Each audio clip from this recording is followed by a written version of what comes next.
and welcome back, my fellow Lovecraftians, to the history of the Necronomicon by H.P. Lovecraft. The original title is known as Azif, Azif being the word used by people of the Arabic region to designate the nocturnal sound made by insects, supposed to be the howling of daemons. Composed by Abdul Alhazred, a mad poet of Sanaá in Yemen, who is said to have flourished during the period of the Ommiade caliphs, circa 700 AD. He visited the ruins of Babylon and the subterranean secrets of Memphis, and spent 10 years alone in the great southern desert of Arabia, the Roba el Khaliyeh, or empty space of the ancients, and Dahna, or crimson desert of the modern Arabic people, which is held to be inhabited by protective evil spirits and monsters of death.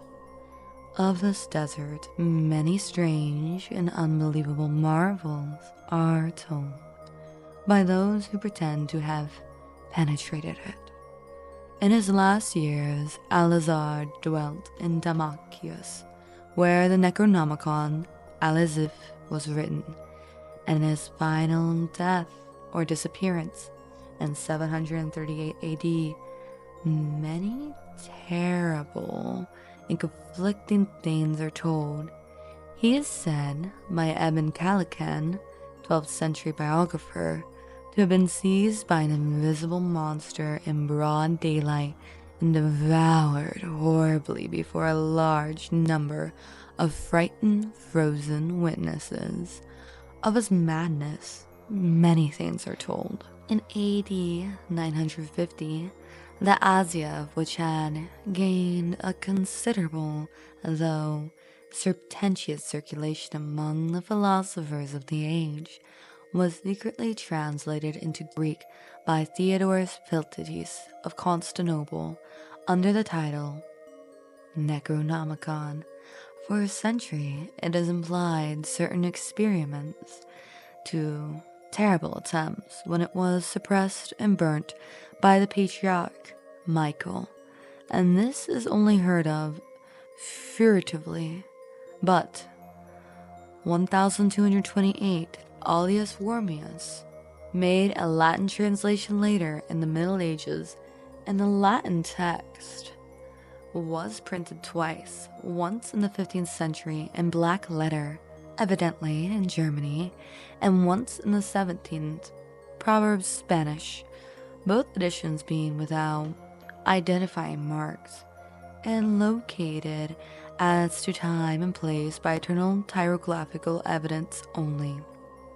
The work, both Latin and Greek, was banned by Pope Gregory in 1232 AD. Shortly after its Latin translation, which called attention to it, the Arabic origin was lost as early as Wormius' time, as indicated by his prefatory note, and no sight of the Greek copy, which was printed in Italy between the 1500s and 1550, has been reported since the burning of a certain Salem man's library in 1692. An English translation made by Dr. D was never printed and exists only in fragments recovered from the original manuscript of the Latin text now existing. One in the 15th century is known to be in the British Museum under lock and key, while another in the 17th century is in the Bibliothèque Nationale at Paris, Library of Damascus University in Irem as well, and a 17th century edition is in the Winder Library at Harvard, also in the Library of the University of Buenos Aires. Numerous other copies probably exist in secret, and a 15th century one is presently rumored to form part of the collection of a celebrated American millionaire.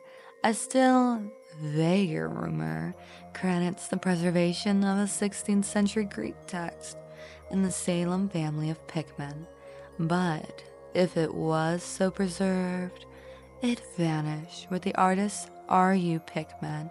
But In 1926, the book is rigidly suppressed by the authorities of most countries and by all branches of organized Salafism.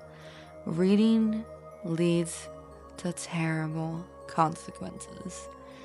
It was from rumors of this book, of which relatively few knew of the general public know, that R.W. Chambers is said to have derived the idea of his early novel, The King in Yellow. The chronology thus far is Azif written circa 1730 AD at Damascus by Abdul Alhazred, TR to Greek 1950 AD as Necronomicon by Theodore Pheltius, burnt by the Patriarch Michael 1050, the example being the Greek text. Arabic text is now lost. Aldius translates GR to the Latin 1228. 1232, the Latin edition is published and the German edition suppressed by Pope Gregory. Then we have the black letter printed edition in Germany again, German text printed to Italy, and Spanish reprint of the Latin text. Thus concludes the intensive lore of the Necronomicon. Now for my darling Lovecraftian. Do you think the Necronomicon is really out there? Or do you think the Necronomicon is just a fairy tale used to scare those in literature, much like the burning of the Great Library of Alexandria? Do you think that the Necronomicon really existed and was suppressed due to its various capabilities? Or do you think that it's just a myth? A mythos, perhaps? Just tied into the eldritch gods to keep us at bay?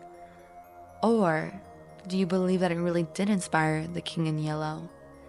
Many people do claim that there is eldritch texts that are still out there today, and archaeologists are always looking for artifacts. It really makes you think just what lies beyond the veil. But please leave your thoughts in the comments, and until next time, my lovely Lovecraftians, bye-bye.